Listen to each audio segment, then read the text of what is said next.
नमस्कार बच्चों, मैं आपकी हिंदी शिक्षिका और आज हम पुनः पढ़ेंगे संधि। संधि में हमने व्यंजन संधि शुरू कर दी थी कल, और कल हमने ता संबंधी नियम पढ़े थे। व्यंजन संधि के 2 नियम भी पढ़े थे। आज हम पढ़ेंगे म संबंधी नियम कि म संबंधी नियम क्या है। अब इसमें क्या दे रखा है, माँ के बाद क से म तक का कोई भी व्यंजन आ जाए। समझ रहे हैं आप? म के बाद, इस म के बाद कोई भी क से लेकर म तक का कोई भी व्यंजन आ जाए, यानी क वर्ग हो, च वर्ग हो, है ना, ट वर्ग हो, त वर्ग हो, कोई भी व्यंजन आ जाए तो जो माँ है वो उस व्यंजन वर्ग के 5वें वर्ण में बदल जाता है। उस व्यंजन वर्ण के, जैसे कि ये क है तो जो जैसे ये म है, म के आगे क आ गया तो क वर्ण का 5वां वर्ण कौन सा है, ड़। तो यहाँ पर क्या आ जाएगा, ड़ हो जाएगा। म के सामने ग है तो ग भी क वर्ग में आता है, इसलिए ग के आगे क्या हो गया, ड़ हो गया। म के बाद ज है, ज कौन से वर्ग में आता है, च वर्ग में आता है, और च वर्ग का अंतिम व्यंजन कौन सा होता है, 5वां वर्ण कौन सा होता है, इया, है ना।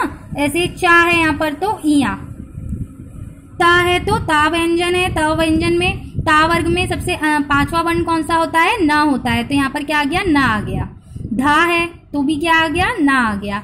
तो कहने का मतलब क्या है कि जब म के बाद क से म तक का कोई भी व्यंजन आ जाए तो जो माँ है वो उस व्यंजन वर्ग के 5वें वर्ण में बदल जाता है, यानी कि उसकी जगह क्या हो जाता है, ड़, इया, ड़, न, म, ये अपने इसमें बदल जाता है। अब आप देखेंगे एग्जाम्पल, सम प्लस कल्प। सम प्लस कल्प क्या होता है, संकल्प होता है, मगर यहाँ पर क्या है, क वर्ग है तो यहाँ पर क्या किस में बदल गया, वो ड़ में, तो सणकल्प हो गया ये। सम प्लस गति, सण गति, है ना, संगति बोलते हैं हम इसको, जब हटाते हैं तो यहाँ बिंदी आ जाती है, संगति हो जाता है। सम प्लस जय, संजय, तो ये अपने किस में बदल रहा है, च है, जा है, तो यहाँ पर इया आ गया, और जब हम इसको हटाते हैं तो ऊपर बिंदी आ जाती है। सम प्लस तोष, संतोष, है ना। सम प्लस ध्या, संध्या। सम प्लस पूर्ण, संपूर्ण। सम प्लस बंध, संबंध। तो जब माँ व्यंजन में माँ के सामने जब क से म तक का कोई भी व्यंजन आ जाए तो जो माँ उस व्यंजन वर्ग के 5वें वर्ण में बदल जाता है। इसके आगे है, माँ के बाद यदि य, र, ल, व, ये मैंने आपको पहले जब वर्ण पढ़ाया था तो मैंने बताया था कि य, र, ल, व क्या होते हैं, अंतस्थ व्यंजन होते हैं। य, र, ल, व क्या होते हैं, अंतस्थ व्यंजन होते हैं। और श, श, स, ह ये क्या होते हैं, ऊष्म व्यंजन होते हैं। तो जब माँ के बाद अंतस्थ व्यंजन और ऊष्म व्यंजन आए तो माँ अनुस्वार में परिवर्तित हो जाता है, और अनुस्वार क्या होता है, अंक की बिंदी होती है। अनुस्वार क्या होता है, अंक की बिंदी। तो आपको ये याद रखना है कि जब माँ के बाद अंतस्थ व्यंजन आए और ऊष्म व्यंजन आए, इनमें से कोई भी व्यंजन आ जाए तो जो माँ है वो किस में परिवर्तित हो जाता है, अनुस्वार में बदल जाता है। ठीक, इसका एग्जाम्पल देखेंगे, म प्लस य बराबर किस में बदल गया, वो बिंदी में। जैसे सम प्लस योग, संयोग। सम प्लस रक्षण, संरक्षण, है ना। सम प्लस रक्षक, संरक्षक, क्योंकि जब य, र, ल, व, श, स, ह मतलब कि जब अंतस्थ व्यंजन और ऊष्म व्यंजन आते हैं तो जो माँ होता है वो किस में परिवर्तित हो जाता है, अनुस्वार में परिवर्तित हो जाता है। वो किस में बदल जाता है, अंक की बिंदी में बदल जाता है। तो इस प्रकार से ये वाला नियम भी बहुत इजी है, आप याद कर सकते हैं। सम प्लस हार, संहार, क्योंकि जो माँ के आगे क्या आ गया है, हा आ गया है, और हा क्या है, ऊष्म व्यंजन है। तो जब ऊष्म व्यंजन आ जाता है तो जो माँ है वो किसमें, अनुस्वार में बदल जाता है। इसके बाद एक और नियम पढ़ेंगे, छ संबंधी नियम। जब स्वर के बाद छ हो तो छ किस में बदलता है, आधा च और छ में चच हो जाता है, वो क्या हो जाता है, चच।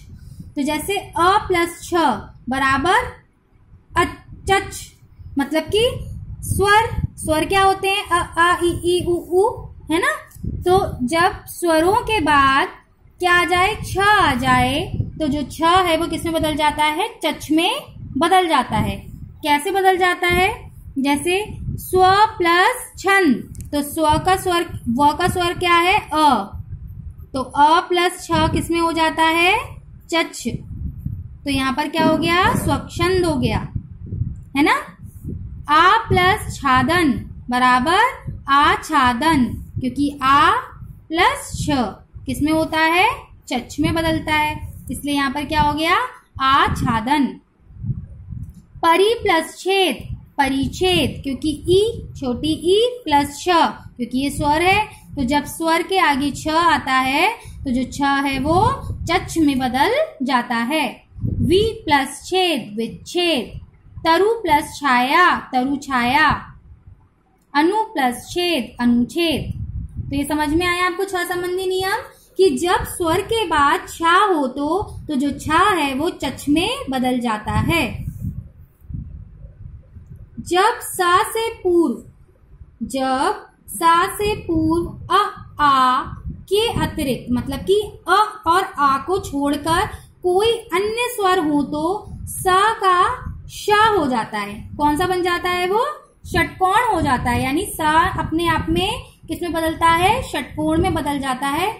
मगर वो कब बदलेगा, जब सा से पहले अ और आ के अतिरिक्त, यानी कि अ और आ नहीं होने चाहिए, क्या होना चाहिए, ई उ, मतलब कि और कोई भी स्वर, 11 स्वर होते हैं, सिर्फ अ और आ को छोड़ के अगर कोई और स्वर आते हैं तो वो किस में बदल जाते हैं, शा से षटकोण वाले में बदल जाते हैं। कैसे, वी प्लस सम, तो वी प्लस सम, तो यहाँ पर क्या है, ई है, ई के आगे सा आ गया, तो सा किस में बदल जाएगा, षटकोण में बदल जाएगा, तो ये क्या हो जाएगा, विषम। वी प्लस साध, ई प्लस स, विषाद। परि प्लस सद, परिषद। सु प्लस सुप्ति, सुषुप्ति, है ना। नी प्लस सिद्ध, निषिद्ध। शु प्लस सस्मा, सु प्लस समा, सुषमा। तो ये कौन सा नियम है, जब सा से पूर्व यानी सा से पहले अ और आ को छोड़कर कोई भी और स्वर आते हैं, अन्य स्वर आते हैं, तो स जो है वो श में बदल जाता है, यानी षटकोण वाले श में बदल जाता है। ठीक है, तो आज के लिए इतना ही।